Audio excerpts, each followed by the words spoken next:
I don't know. I don't think anybody's here. I'm stewing, you guys. I am going through all of these messages, the release, and I'm trying to organize my thoughts between what stuff was out there, but what wasn't, what was already available compared to what was already released. And let me walk you through. Hi, if you're just joining me, you guys. Hi, my name's Katie. I have been weirdly into like this. Let's make this a little bit bigger. Is that going to help? Yeah, let's do it like this. Okay.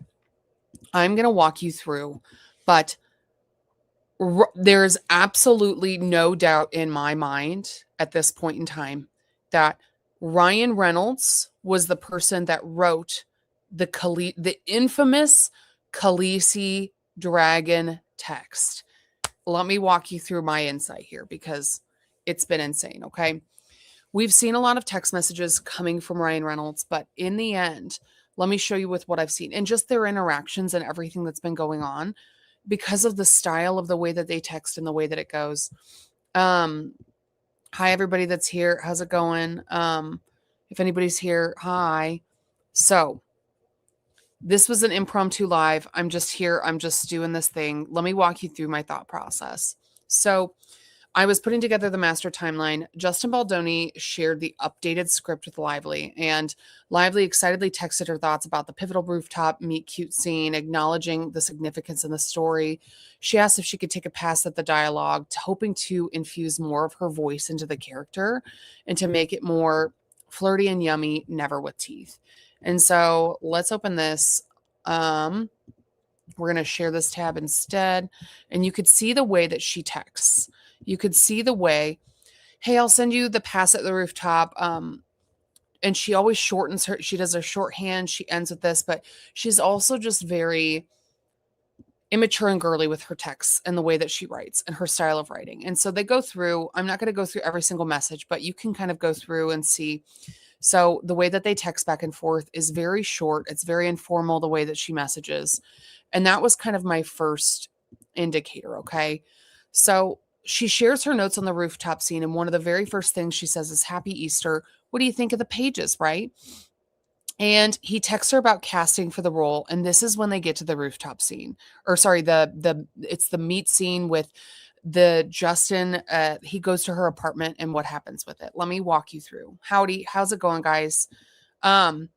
So on April 12th, so this is early in the morning, Justin is texting Lily about casting for the role of Jenny, or like of Lily's mom. So they're looking about that. So they go through and they talk about like, hey, no worries. They're just back and forth, the context. She sends a lot of emojis. Thanks for asking. XO, connect me with the person. It's all very shorthand. Okay. Whoops, sorry, wasn't sharing my tab. But it's all very shorthand, like not too much to write home about, right? Come back to our thing.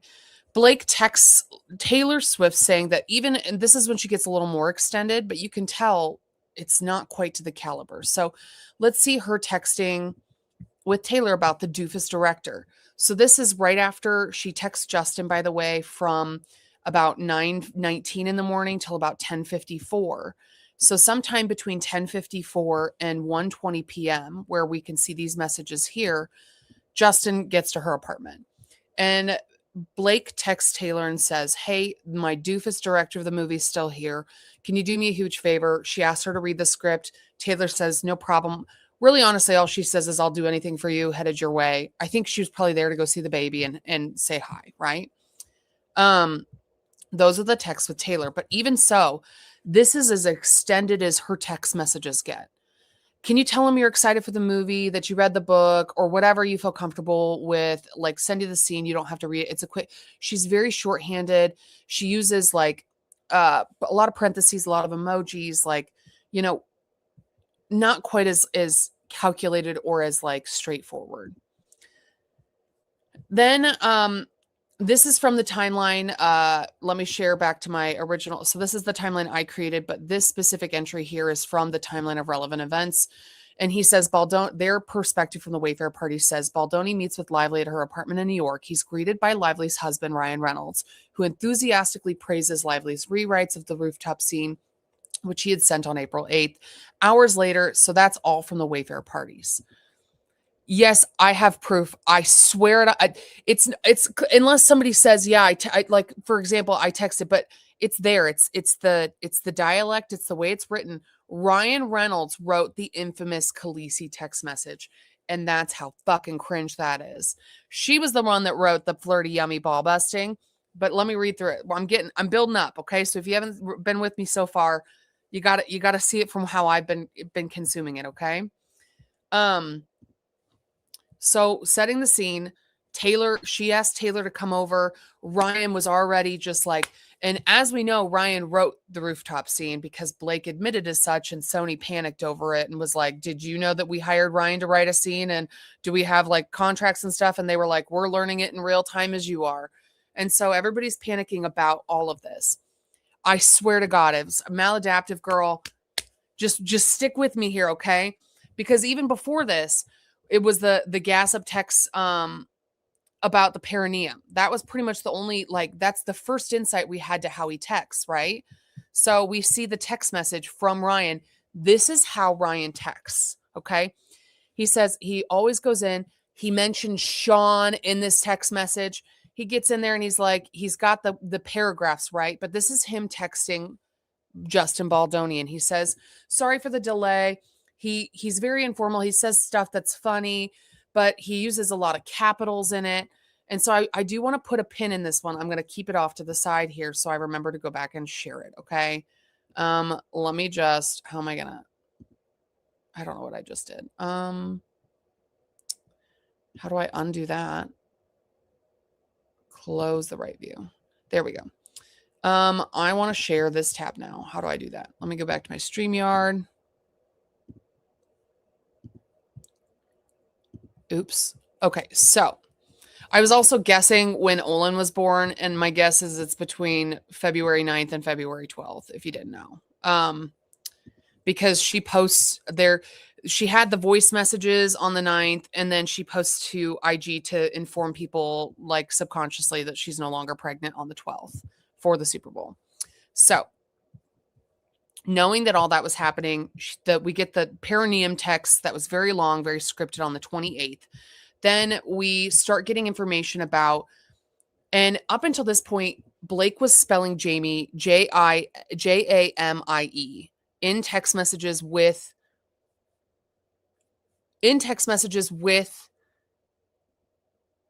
Warren and with Justin Greystone or whoever, the agents and the talent, whatever. So this message here, questionable, but this sparkly text right here, I think that might be Ryan too. I think they're texting for each other. And I think she was probably like, can you just message and do this? Can you deal with it? Right? Especially in relation to this rooftop scene. So Baldoni shares the script with Lively. That's when she says if she could take a pass at the dialogue. And she shares her notes on the rooftop scene, but we don't really have much insight into what those notes were. So let me take you back. So I'd already kind of been into this. So from the timeline, this is where we left off before I got sidetracked. So coming back at 4:56 p.m., that's when Justin texts Blake and is like, hey, thanks for letting me hold your baby, right? And he's kind of anxious, but he's like, hey, thanks for letting me hold your baby. It made my day. Like, he forgets what they smell like. Not to be creepy, but because when you've had kids, you know that the little tiny babies, it's like puppies. They have a smell. They do a thing. It's cute, right? So they text back and forth, but you could tell she doesn't really respond. She just gives like little thumbs up, but this goes until about 5:18 p.m., right? Heading back. 6:28 p.m., that's when Ryan texts Liz Plank. And he goes, hey, so what's the situation? I'm a little baffled by Mr. Baldoni. I would love some guidance at this point. And she says, rats, I try. And he says, sure, no pressure. But he uses a lot of capitals. He refers to him as Mr. Baldoni. He loves to throw Sean into a conversation. We're with it here. 8:40. That's when we really start to see more of how Blake texts when she's feeling comfortable and how she texts with her personal friends. And she goes, I won the lottery. She just has run-on sentences. She goes in, his entire brand in very few cases. He does TED Talks like, do you think for a moment he'd be even comfortable saying that to him? And she uses shorthand like BC, and she uses shorthand like, oh, uh-oh. There's a new timeline. Uh-oh, somebody beat me to it. That's fine. I'm digesting it better like this, you guys. This is just the way I've just been digesting it, but it's all right. I hope that it's helpful for everybody just to kind of see everything all merged together. But this is kind of how I've been consuming it. So, oops, sorry. So you see, like when we're in here, we're reading through Blake's text messages, and it's like, this is the way she's texting with Taylor, and she goes, the popularity, and she's bitching at him, but she uses shorthand like BC, W, a little more like my age, not quite Gen Z, but just a little more like younger. Going back the next day, April 13th, 3:34 p.m., Baldoni asked Lively to send him the FDX. So she sends the FDX, but she's sick. And that's from the timeline of relevant events. Lively shares that she's ill. He tries to hook her up with a doctor. She's dealing with the baby, a newborn baby. She's not feeling well. I can't imagine that she is the one that's conversing with about the rooftop scene anyway. But that's when there is some messages, and they start talking about how she looked over Jenny's lines and she was thinking, I took a look, this even too, I'm questioning. I took a look at Jenny's scenes. It's always different when you read yourself with your mind in the character. I see, it doesn't feel like Jenny has a POV, but this doesn't sound like Blake. And that's when I started to get tipped off, like, she's sick, for one. She's not fucking reading through the script and giving thoughtful things, especially when she can't give a thoughtful sentence, being gassed up and excited about. Hi, everybody. Being gassed up and excited about. But so I think that this is also, this text right here, I think that this is Ryan. This is the start of me reading Ryan. And Justin even says, you're so exactly right. So well said. We're trying to gas up Blake's career here. We're trying to get her, and she's not really had experience in writing or being in a movie, let alone all of this. But Ryan has had his fingers in everything. That is where I'm like, this is literally Ryan. So this is the buildup to getting to the rooftop scene, the dragon text, the 2 a.m. voice memo. This is all Justin knowing that he's getting manipulated and triangulated and not knowing how to navigate it, because he's also supposed to be in charge, and he's just an anxious guy trying to do good, trying to make cool movies and do good things. And he's dealing with these self-said titans that are manipulating him, and it's messing with him. And you could tell the stress changes. So as you're going through these texts, you're going, okay, miss your text. And he says, this is when I think Blake took back over. If you send me the FDX, I'll work when I can steal moments. Yes, please. We're all on the same team with the same goal. Or maybe it was him too, and he's just, playing another. Also, it was great working on the rooftop to scene. And this is when Justin says, I really would have felt that way without Ryan and Taylor, winky face. You really are a talent across the board. And this is the first time Justin has really acknowledged, you really are a talent. I did like your things at the rooftop scene. So I'm sure that triggered something. What did it trigger? Well, at 9:49 p.m. So this is where things, I kind of got off track with my timeline, and so this comes up from the timeline of relevant events. However, this is where we leave off. This 9:49 p.m. we're sharing this tab, and this is where I'm like, this is fucking Ryan Reynolds that wrote this text message. All of it. He is the one that wrote it. Listen. Yes, I saw the hyperlink comments. I've been working on doing the hyperlinks. My problem is I've been hyperlinking to Court Listener, which you'd never know if those documents are always going to be there and stored there forever, but I hope they are. But I'm doing it now for reference to start out as a base for myself. And then eventually I can download all the documents and make sure that they're saved forever, if that makes sense. But let's go through why I think it is. This is Ryan Reynolds. It says, that is very appreciated and it means a lot. I'm deeply inspired by the film we're going to make outside of the success of this book. We've reached such an opportunity, but reached out to a even bigger audience, making an undeniably dynamic, also a commercial film. The moment that you excite me with most is the other day when you said you're not funny. You are going to kill that rooftop scene. You know it, I'm sure. This is Ryan Reynolds, you guys. It is Ryan gassing him up. Please know and trust on that day you've got me, and I hope that you trust that I've got you too, if you want it. We're in this together, and we are two of the most determined people I know. We also have very high bars set for ourselves. To collaborate with that type of partner is a gift that neither of us will squander because we both care too much about the result and also the experience. I have no motives except for you to win as a director, as an actor, as a studio, as a writer. If you win, I win. If you win, our movie wins. We are aligned. And I will bring everything I have to this. You guys, she is an act. She is not, this is not her. She is not her. This is Ryan Reynolds. And I'm sure this is and as I'm reading it, I was thinking, this doesn't sound like Blake. This sounds more like she must, and I was trying, as I read it, I was like, I think it's maybe she sat down and she decided to really type out something and maybe sent it as she wanted to say something meaningful as a response. But I think that text that Justin sent, that text that said, right here, this one right here that says, also, it was great work. I think that this text was a trigger at 6:51 p.m. I think this text was a trigger. And I would have felt that way too without Ryan and Taylor. You really are a talent across the board. I think that triggered them, both of them, if not, or just Ryan. And I think that in reading this and seeing that text message was written at 9:49 p.m. with no response, her leaving it as, can you imagine her leaving this as an actor, as a studio, as a writer? If you win, I win. If you win, our movie wins. We are aligned and I bring everything you have to this, and you get no response for almost an hour.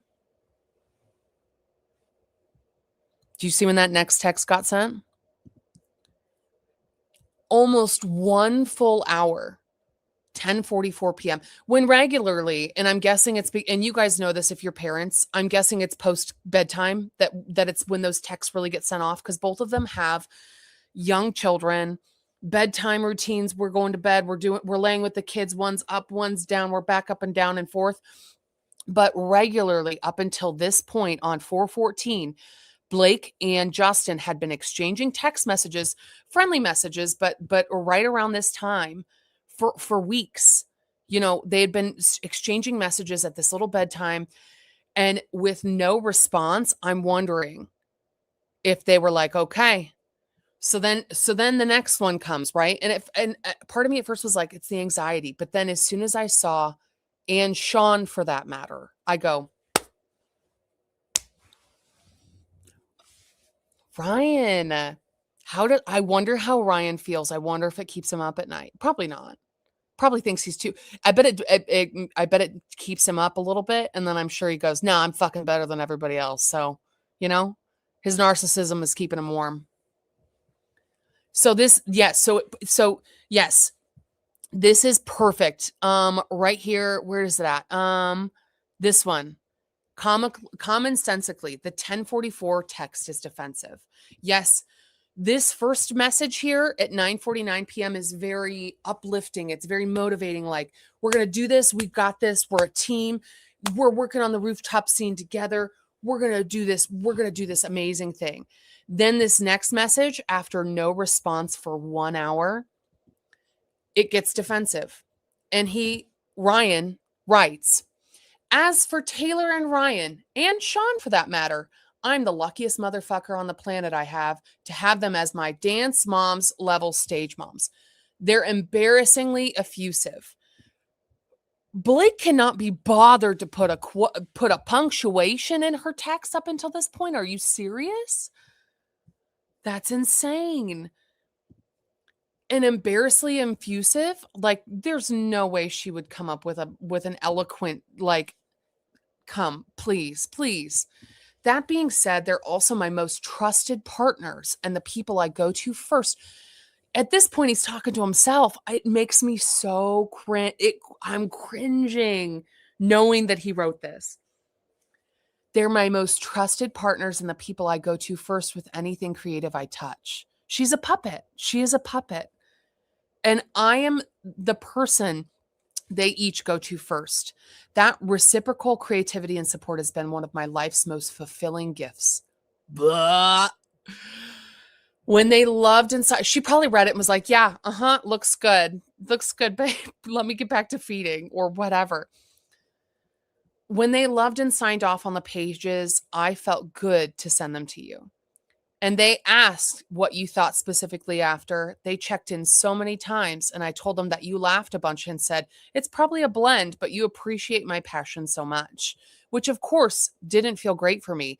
Ryan, it probably didn't feel great for you, did it? Oh my goodness gracious.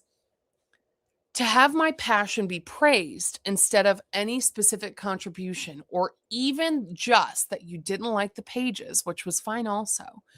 So I think they wanted you and me to see how they felt about the work because they've been by my side for far too many experiences where I've been overlooked.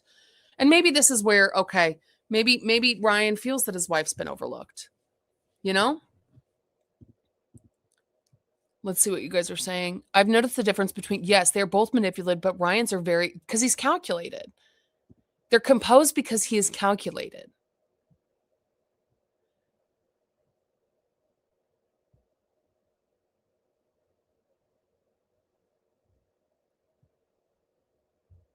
I'm reading your guys' message. Yeah, this is insane. He's a 50-some-year-old man. It's insane. So going through, they watch me hand the scripts to directors because I was afraid to send the FDX files. And I mean, I'm not going to go through every word, but as I continue to read this, it says both Ryan and T. Does Blake call Taylor T? I don't know. I've not noticed that yet. She calls R. So why would she say Ryan and T? I would think she'd go R and T, or she would say when they've established themselves as absolute titans as writers and storytellers outside of their primary gig, just singing or acting, or Sean just directing. Why does Ryan have Sean up his ass so far? Why is he so in love with Sean Levy? Why? Can somebody, maybe I need to go into that more. It's literally like he wants to be licking Sean Levy's butthole. Am I allowed to say that on YouTube? Like, you're like, what is this? Oh, is my door open a little bit? Kind of. Let's hope nobody's in the hallway. Okay. I'm in my office, by the way, private practice office. I'm done with clients for the day, and I was finishing up on some stuff. Because, hold on, let me shut my door so that I'm not interrupting people.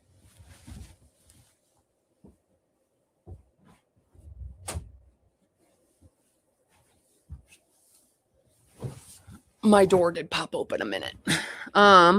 Okay. So yeah.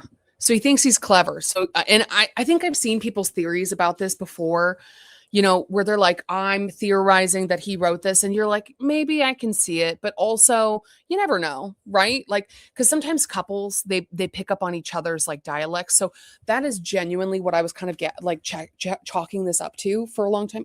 I'm readjusting myself here. That's what I was chalking it up to for a little bit, is like, my husband says it all the time. He calls them Katieisms. Like, he picks up and he says like I make up silly little like things that go with things, and you hear him say it, and he'll come back from work one day and he'll be like, I just said a Katieism in front of my boss today, and they looked at me like, what? And he realized that it's just a made up word that I made up that I say all the time, which I can't think of one now, but yeah, Sean Levy's more money for Ryan. But also Sean Levy is in the production world, I think. And this is all I know about Sean. He's pretty respected in like the studio production world. So maybe it's something to like give him like a head to head, like, hey, this is we're on, oh, I'm gonna run out of battery. Guys, I genuinely didn't plan this. I just hopped on to talk to y'all. Doing it on the fly, right? So genuinely now, the more texts that I see come out from Ryan Reynolds, the more I'm absolutely 100% sure that this is all written by Ryan. I'm sure he ran it by Blake and was like, is there anything you want to throw in there? Or how can I make this sound more like you? And I'm sure she went in and kind of modified some stuff and like, because I mean, I've thought about doing it, but I've never really fully had like, I'm sure it's like a chat GPT or having somebody else write an email for you. And then you come through and you like, but the more I've read everything. And so the other piece why I know that Ryan and Blake collaborated on this is because after these texts happened between Ryan or between Blake and Justin, or let's be honest here, it is Ryan Reynolds texting Justin. I'm sure Justin had beep bop, boop bop, beep, beep, beep, beep, beep, red flag, panic. Because as we've already started to understand a little bit more, is that Justin seems like a real anxious guy, which I get it. We all kind of have our own anxieties, but he seems to be on his own journey. He seems like a really anxious guy. But can you imagine being in this situation where you've got people that are self-describing themselves as titans trying to manipulate you into doing something, into taking a big scene out of a movie and rewriting it to give it to your lead actress, where you're kind of just trying to be politically correct, but also like you're not trying to piss anybody off and you're trying to please the studio, but also keep your stars happy. And also he has to go and fucking make out with her on screen and like do all this stuff with her afterwards, right? So he's trying to keep the rapport to where he can just like make out with her on screen and it not be awkward as shit, right? See, I need to stop swearing.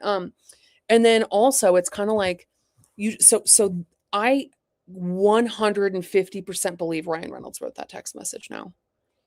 No. So then he says, "Oh, wow. I have so much to say. I'm so sorry for the slow response. I gave a talk tonight with a bunch of Baha'i people," which I'm sure he was trying to explain, like, and so youth in the city, and your message came through while I was there and I haven't had a, so I'm sure he was trying to think like, what should I say? And so whether this was true or not, or whether he did give that talk or didn't, or maybe it was something keeping him away, or he saw it and he just didn't respond yet. He ended up responding 2 hours later at past midnight, right? He sent a photo, I'm guessing, which is, I'm going to guess, a video of whatever he was doing. And then that is the 2 a.m. voice note. And I'm sure he would have gone to bed, but I'm sure he was so fucking anxious about all of this that he didn't know what to do. And so he was probably like, Jamie, help me. And I've not pieced together the rest of my timeline, but Baldoni followed up with a voice note as promised, of a text about the dragons. And we have the 2 a.m. voice memo, if you guys remember hearing it. He expressed his sincere apologies about not being sensitive to her feelings and acknowledged how lucky he is to have a husband and friends. So this was his own self-written thing in the Exhibit A, the timeline of relevant events. And then it says the next morning, this was also the timeline of relevant events. But the next message that Blake sent him was literally like, thank you for, and again, this is from, thank you so much for your thoughtful messages. They're very appreciated. Looking forward to catch them in person. So this again is from the timeline of relevant events. I'm slowly pulling the actual text into everything over here. But she says, and I too promise I'll freak out, spook you, upset you, and be an actual beast. But I can promise you I'll always be in service of this movie and our shared goal. But I will also apologize. I appreciate. So the language is softer. The language is not as firm. It is, but where are the texts between? And we're doing it live here, right?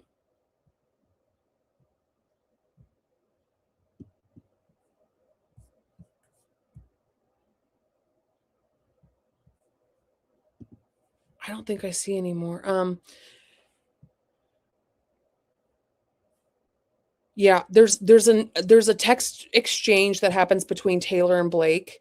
And this is as far as I've gotten with my thought. I've been on for a half hour and I was like, I need to make a live or a video and we need to talk about it like this. But There was a text exchange between Blake and Taylor that was another Game of Thrones Khaleesi reference. And I couldn't recall if it was before this or after this, which is why I always attributed those messages to the Khaleesi original message to Blake Lively. And I knew that there was speculation, and I thought maybe they collaborated with Ryan, but still she wrote it because of those other, like, but in the end, I'm thinking to myself now, absolutely, I think she probably collaborated with Ryan on it and maybe said, oh yeah, throw that in there. And then she had it stuck in her head. So she had texted Taylor more about it too, you know, like those earworms that are kind of sitting with you. This will be, I'll make sure it gets posted to my YouTube after this, you guys. You guys are so, but he thinks he's so smart. And honestly, the thing is like, how fucking cringe must he feel?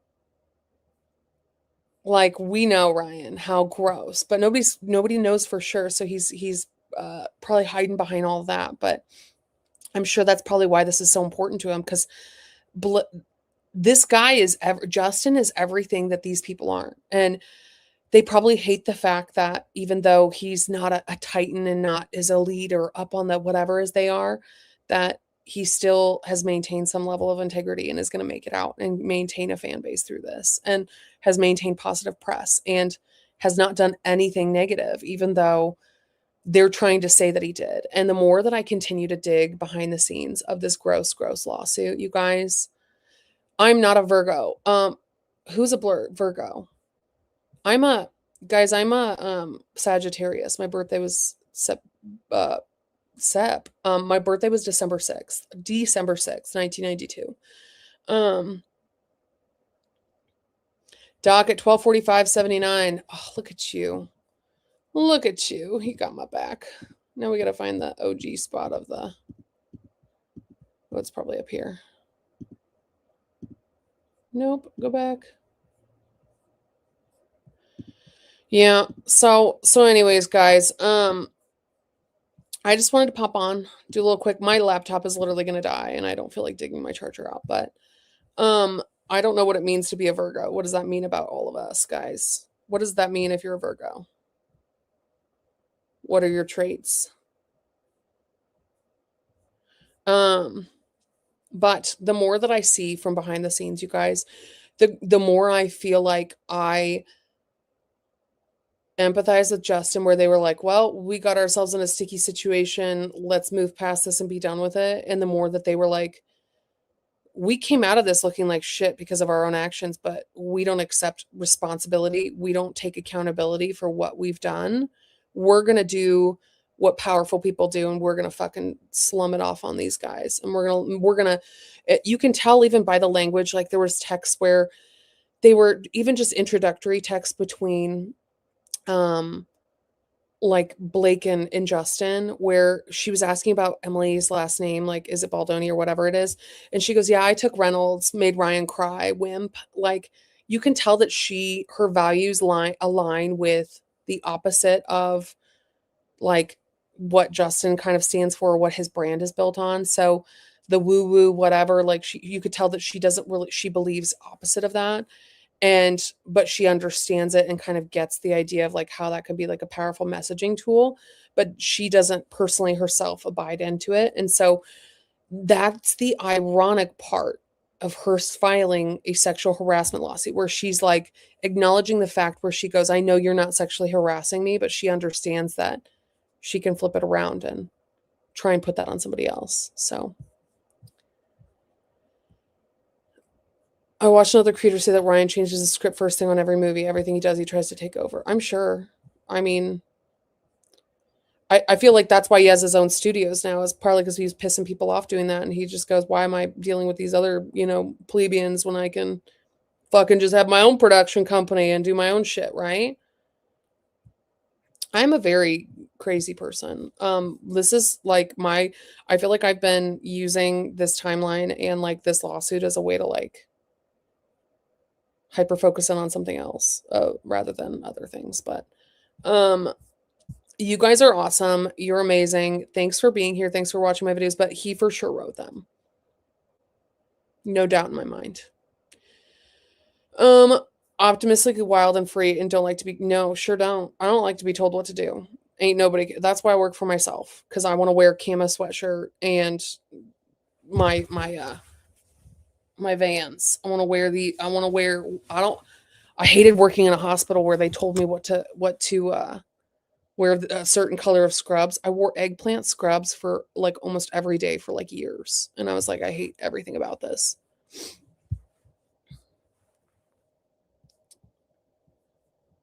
No, Ryan wrote the infamous Khaleesi text messages. If you guys are just joining, I'm actually going to pop off here. But timeline's getting put together. I'm doing my best with it. It makes sense to me, and I'm just trying to clear things up and clean things up a little bit as I go. It should be coming out here soon, but what I'm planning to do, I think, is I'm going to release it to everybody, but I think I'm also going to do a video series for those that don't want to read. Which I get to, where you're like, I don't want to read this. I want somebody to explain it to me verbally. Get that. I'm here with it. I don't know. Was she sick and she's at Taylor's concert? No, I don't know. Yeah, there's so much stuff that's going in. So, all right, guys. Nice to see you. Have a good night.